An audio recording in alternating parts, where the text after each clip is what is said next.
mamamatay na po ang healthcare system natin. Kasi yung Pangulo, hindi niya naiintindihan ng issue. Kasi kung alam mo, noong 2025 budget, pinavito yan eh. At meron akong sulat noon, umabot malaki.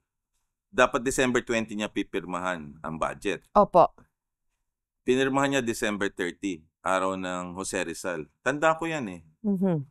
Eh ngayon, siniro pa rin niya ang budget for 2025. At ang sabi ni Secretary Recto, at naalala ko din si Senator Chis Escudero, si Senator Grace Poe, sobrang pera nyo eh. Di dapat kunin yan. Ito po yung PhilHealth. Yeah. Oo. Di zero tayo for 2025. Mga kababayan, kung hindi nyo naunawaan, kinuhanan tayo ng 60 billion, wala tayong budget for 2025, ang nakuha sa atin ay 130 billion. Ngayon, walang nakakaalam no, na naisahan tayo ng gobyerno. Pera nyo yun eh.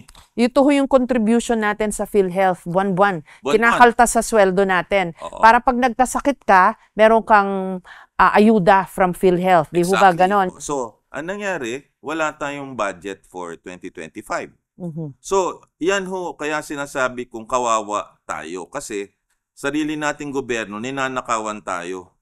Sarili nating gobyerno, ninanakawan tayo, niloloko tayo, at sinasabi, eto yung mga nakukuha niyong benepisyo. Pero wala naman eh. In the real world, na katulad ko, nakikita ko, ang daming pasyente, pagpunta sa emergency room, pag nalaman nila yung babayaran, lalayas na lang. Tapos pipila sila na napakahaba sa DSWD, pipila kay mayor, pipila kay congressman, pupunta ka dun sa MAIP,